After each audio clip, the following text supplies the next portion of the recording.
Hello, Space Jelly here. Today I'm going to be reviewing the McFarlane Toys DC Multiverse Batman Dark Knight's Death Metal, part of the Darkfather Build-A-Figure wave. We're going to start off with the height measurements or scale. In inches, he's about just under 7¼ inches, which would make him around exactly 18 centimeters. So he's pretty tall. We're going to do some size comparison with a few other figures. We're going to start off with the Wonder Woman, part of the same wave. Wonder Woman is taller, but I think Batman's head goes up a little bit higher, so technically he would be taller. We're going to put him up next to Duke Thomas, if I can fit him in there. Okay, stand them up. They're almost the same size. Batman looks a little bit taller, but in real life they're almost the same height, except for his ears, obviously. We'll put him next to Lobo. Lobo's okay.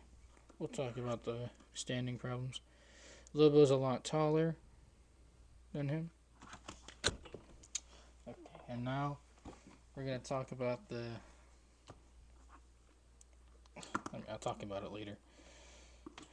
And next to the Doomslayer, I think that the Doomslayer should be taller though, since I think he is 6'5" and Batman is 6'3".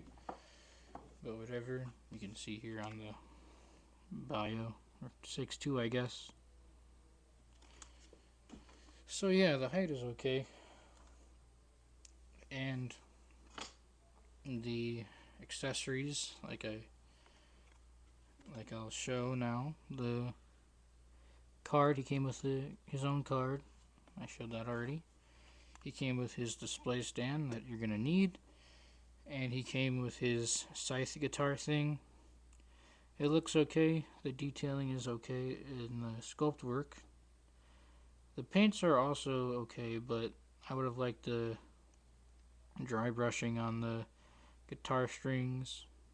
Maybe a few dirt paint details to make it look all gritty and stuff like that. I think it'll be a pretty easy custom though, if you want to do that.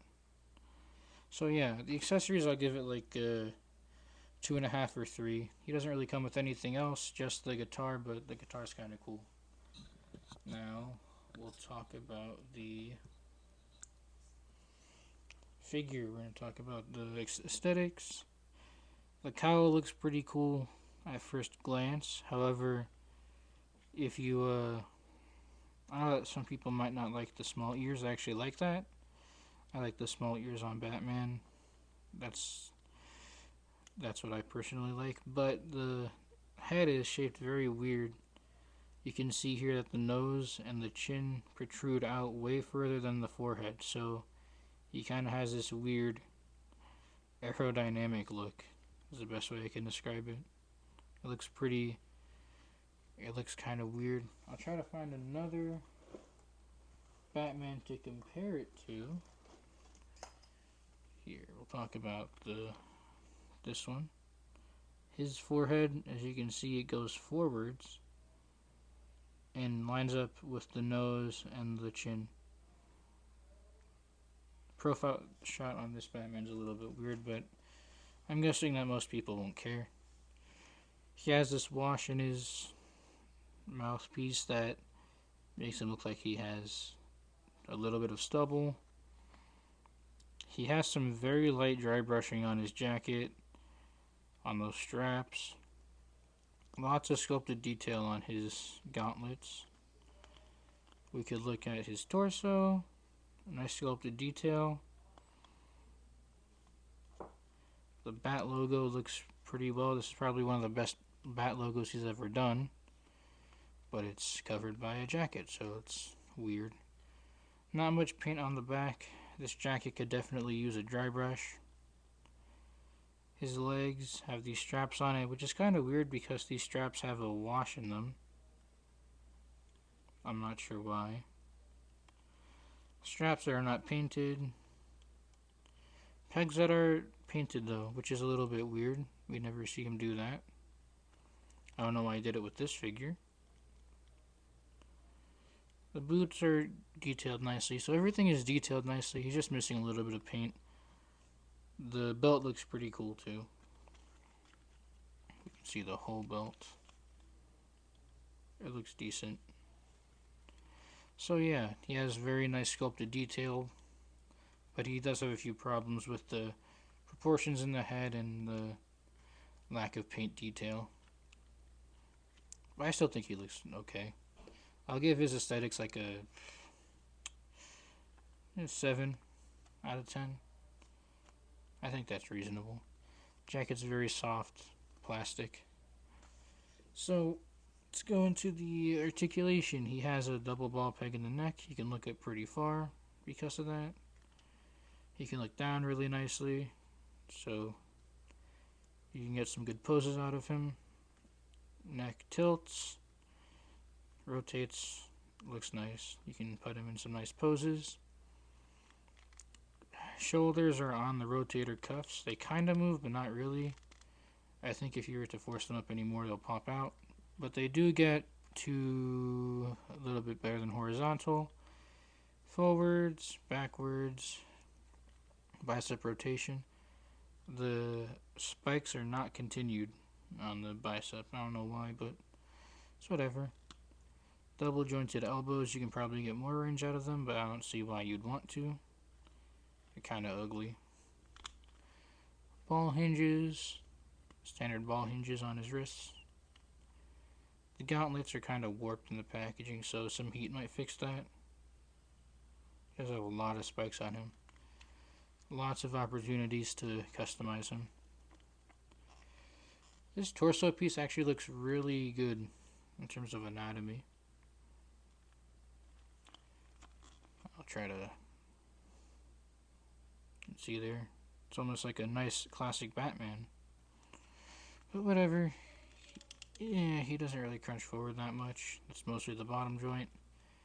He arcs back a little bit, but something's going on here. I think the jacket's hindering him. He can tilt side to side.